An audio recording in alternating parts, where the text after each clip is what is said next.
Bismillahirrahmanirrahim. Assalamualaikum warahmatullahi wabarakatuh. Alhamdulillahirabbil alamin. Nahmaduhu wa nasta'inuhu wa nastaghfiruh. Wa na'udzu billahi min shururi anfusina wa min sayyiati a'malina. May yahdihillahu fala mudhillalah wa may yudlilhu fala hadiyalah. Asyhadu an la ilaha illallah wahdahu la syarikalah wa asyhadu anna Muhammadan abduhu wa rasuluh la nabiyya ba'dah. Pemirsa YouTube SMA Pesantren Babus Salam yang berbahagia, kita bersyukur kehadirat Allah Subhanahu wa Ta'ala atas segala nikmat yang dicurahkannya, terutama nikmat iman, nikmat Islam, nikmat kesehatan umur, sehingga alhamdulillah kita diberi kesempatan untuk bertemu kembali dengan bulan suci Ramadan 1441 Hijriah. Mudah-mudahan kita menjadi hamba yang bersyukur, yang dapat memanfaatkan kesempatan yang Allah berikan kepada kita dengan terus mendalami, mempelajari ajaran-ajaran agama Islam dan mengamalkannya dalam kehidupan kita sehari-hari. Salawat dan salam untuk Rasulullah Nabi besar Muhammad sallallahu alaihi wasallam, keluarga dan para sahabat beliau. Allahumma salli wa sallim wa barik ala sayyidina Muhammad wa ala alihi wa sahbihi ajma'in. Judul kultum kita kali ini adalah definisi syarat dan rukun puasa. Di dalam Al-Quran pada surat Al-Baqarah ayat 183, Allah Subhanahu wa Ta'ala berfirman, A'udzu billahi minasyaitonir rajim. Bismillahirrahmanirrahim. Ya ayyuhalladzina amanu kutiba 'alaikumus syiyam kama kutiba 'alal ladzina min qablikum la'allakum tattaqun.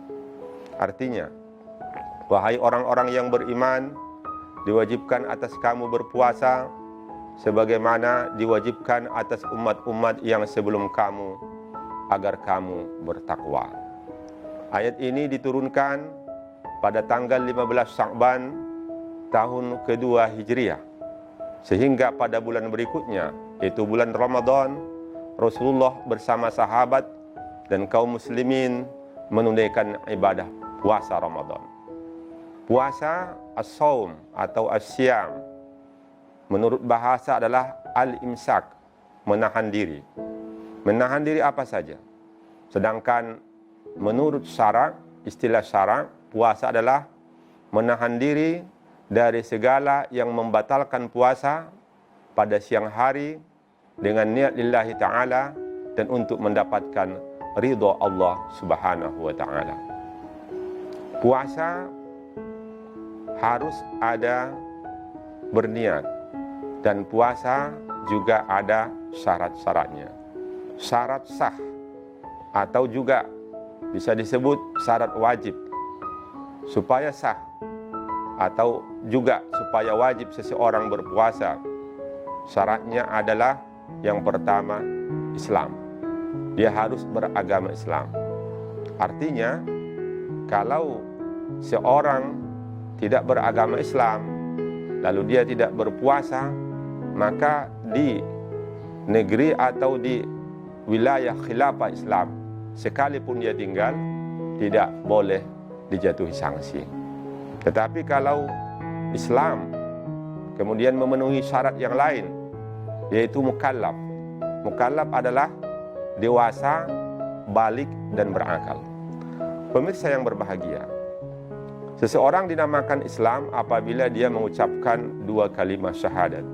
Asyhadu an la ilaha illallah wa asyhadu anna Muhammadar Rasulullah, dan dia meyakini maknanya. Kemudian syarat yang kedua yaitu mukallaf. Mukallaf itu mencakup balik dan berakal. Balik artinya dewasa. Kedewasaan dapat dilihat dari dua macam atau dua cara. Yang pertama, melihat dari aspek perubahan fisik. Kalau seorang perempuan datang bulanan dan sudah berusia 9 tahun, tahun Hijriyah hitungannya, maka dia sudah tergolong dewasa.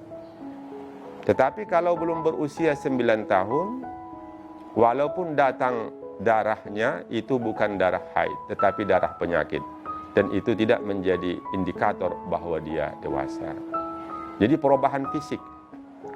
Kalau laki-laki, seorang mumayyiz, kalau dia sudah mimpi basah dalam istilah fikih, maka dia sudah dewasa apabila sudah berusia 9 tahun.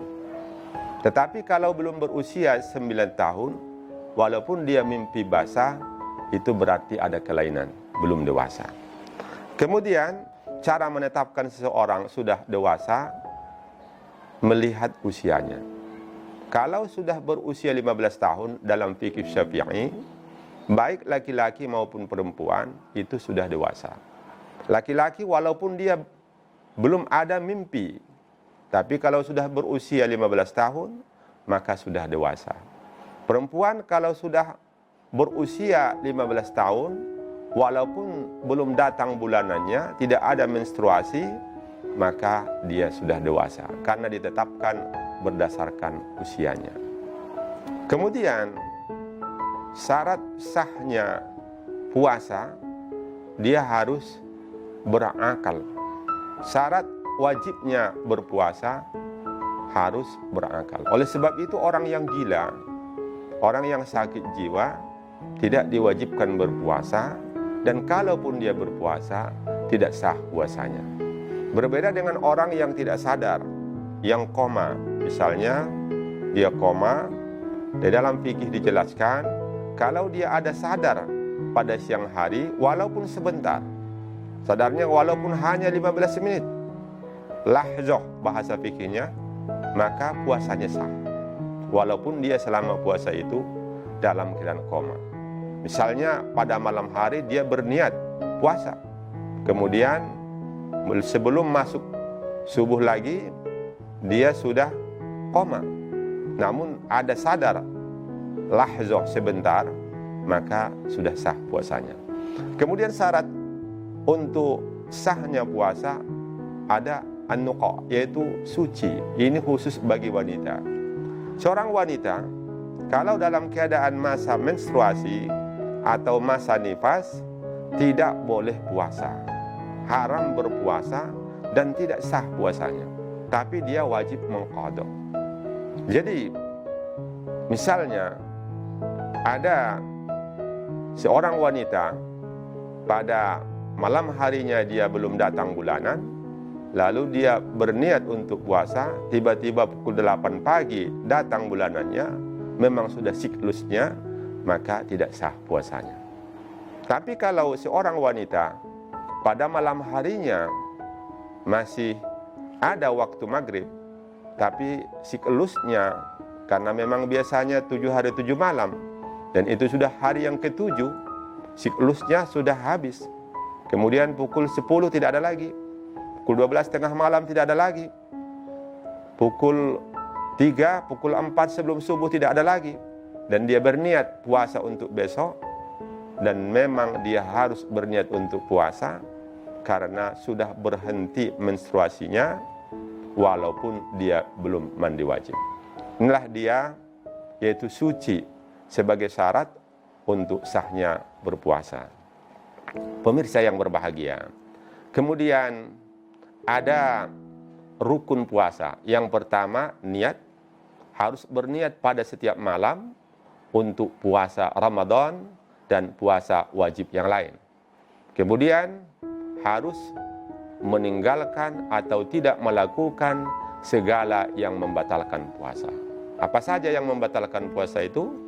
Makan minum, hubungan suami istri, memasukkan sesuatu ke dalam rongga yang terbuka. Pemirsa yang berbahagia, di dalam tubuh kita ini ada jauh rongga yang terbuka. Itu ada yang melalui mulut, ada melalui hidung, ada telinga, dan ada kehormatan kita, kubul dan dubur. Kalau dimasukkan sesuatu yang berbentuk ain, benda, tapi kalau bukan benda tidak membatalkan puasa. Berbentuk ain, melalui rongga yang terbuka, maka batal puasa. Tapi kalau tidak berbentuk benda, misalnya berbentuk angin, ada orang yang tersumbat hidungnya, pilek, lalu dia ambil fix, dia hirup, sehingga memasukkan angin, yang masuk angin itu tidak membatalkan puasa. Kemudian, kalau bukan memasukkan, misalnya menelan air liur, tidak membatalkan puasa, karena dia bukan memasukkan dengan sengaja.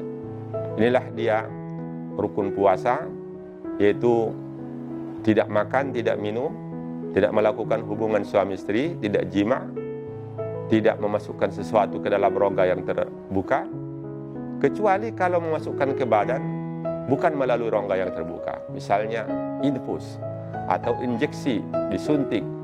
Ada orang sakit demam, dia puasa, disuntik, artinya memasukkan obat ke dalam tubuhnya, tapi bukan melalui rongga yang terbuka, maka puasanya tidak batal. Inilah yang dapat kita sampaikan pada kultum kali ini, yaitu tentang definisi, syarat, dan rukun puasa. Semoga bermanfaat. Terima kasih. Wallahul muwaffiq ila aqwamit thoriq. Wassalamualaikum warahmatullahi wabarakatuh.